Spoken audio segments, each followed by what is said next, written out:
I'm Alexa Schwerha with Campus Reform, and you're watching 5 Big Questions. A popular notion today is that the media has become overwhelmingly liberal. However, one professor is standing out and changing that tune. Today, I am joined by Professor Nicholas Giordano, a professor at Suffolk Community College, who has recently started his own podcast, the PAS Report. Here to tell us more about working within conservative media is Professor Giordano. Thank you so much for joining us. Thanks for having me. Enjoy being here. So to get in more about this stereotype that the media has become overwhelmingly liberal, I want to kind of tie it back to Campus Reform's own coverage. Here at the Leadership Institute's Campus Reform, we talk extensively about the liberal bias that occurs every single day on college campuses.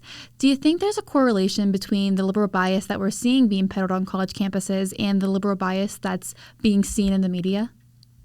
Well, when you look at it, all the people that funnel through the journalism schools are all impacted by that liberal bias, by the liberal indoctrination that occurs. And there's very little difference in this day and age between the journalists. They all come from pretty much the same backgrounds, the same type of families. And so there's no differing of opinions. It's just one large groupthink mentality that exists within the college campuses that later on goes into the journalism and the media, and it affects all aspects of the media. So when I was looking at your website, looking at your podcast, one thing that I found extremely interesting is this note you have on the home screen that states that academia has been taken over by these far left zealots. And as a professor yourself, I am really curious to know if you've ever experienced this type of backlash for being a conservative yourself. Well, you know who the faculty members are that don't really like you simply because of conservative philosophies. And the amazing part is that the way I teach my courses is I explain to my students that they could have any political opinions that they want. They just have to back it up. They're free to say whatever they want in my classroom. Whereas there's other professors out there that want to teach the students what to think. They want them to adopt the beliefs of the professor. And that's just not education, in my opinion. That's not why education exists. So, you know, when you're not liked, the good news is that I'm not in the university bubble where you have the protests that go on to try and get professors canceled. But conservative professors routinely have to keep their mouth shut if they're not tenured. If they do speak up, they could be targeted. They won't get promotions. And it does become a problem. As a conservative professor on campus, you just have to be careful and watch out what you're putting out there on the airwaves, what you're putting out on social media, because you know the backlash could come at any time. And with your experience and your expertise teaching in the collegiate atmosphere, what do you believe is the most pressing issue that is facing American colleges at the moment?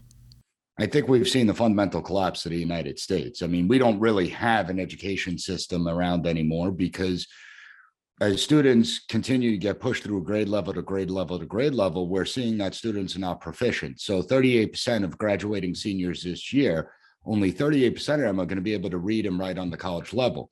If we look at the national report card, on average, students, there's only a 23% proficiency rate in the subject material. And I know as political science, when students come into my class, they can't pass citizenship exams. They can't identify or distinguish between the United States Constitution and the Russian Constitution.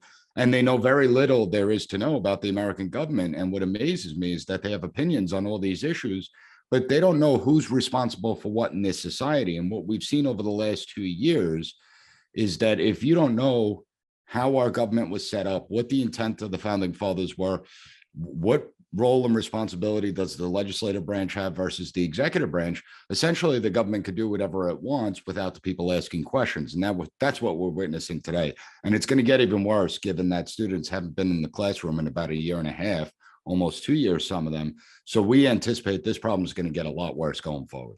And I want to talk a little more about college students, like you just mentioned. And I'm curious if you have any words of wisdom, any tips you would give college students for them to diversify the news that they are taking in, that they are reading, in order to hear from different points of views and gain different perspectives.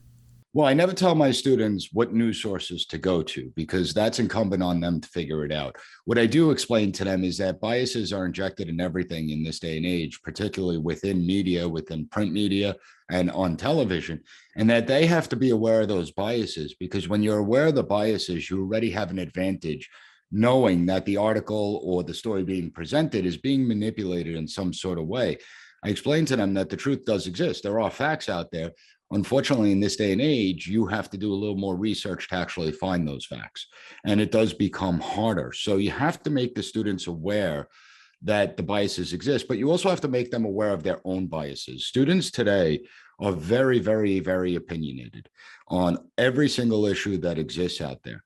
And you have to explain to them that they need to be able to back up those opinions with evidence, with facts, not just with their feelings, not just trying to oversimplify the issues out there. Unfortunately, our education system has done a very good job at dumbing students down to make it as if every issue is overtly simple. It's just black and white, and there's no gray areas, when in fact, the issues are much more complicated than anticipated. And so I'll bring a variety of points of view in, and then I'll challenge them on those points of view that they bring up. If they come at me with a liberal perspective, I'll challenge them from the conservative perspective.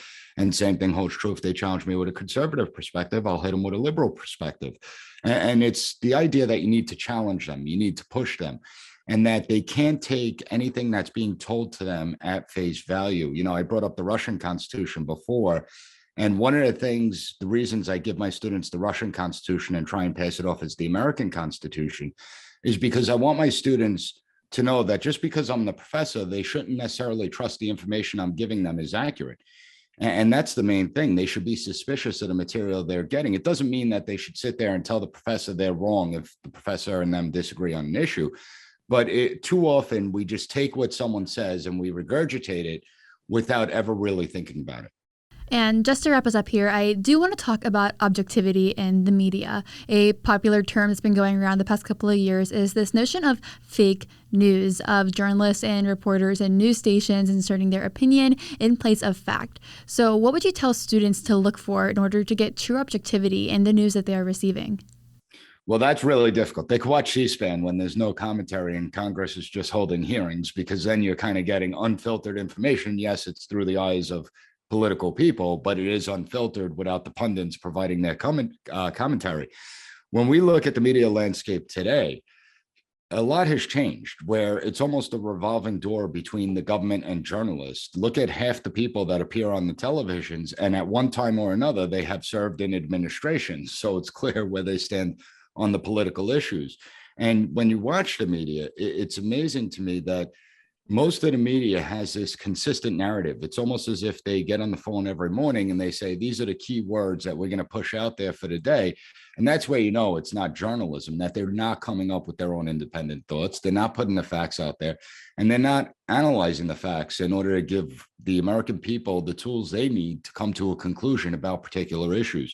The media has probably done so much damage to itself. And along the way, it's done enormous damage to the government. Because as trust has been lost in the media, trust has been lost in government, because there's a lot in the media that will simply toe the government line. And that's become a real problem for the American people, where the government doesn't have to provide any evidence or facts, that if they just say something, the media will run it as if it's fact. And we just saw this with an example where you had Ned Price of the State Department spokesperson, who basically said that Russia is trying to do a false flag operation. They're not going to release the evidence on how we know that. It's just we're going to have to take their word from them.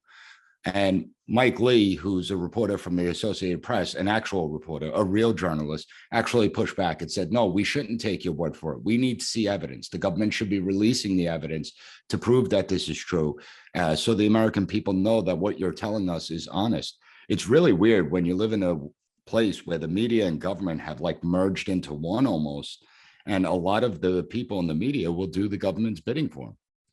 Absolutely. And Professor, thank you so much for being here. Thank you so much for your insight. Thank you for having me. Appreciate being here.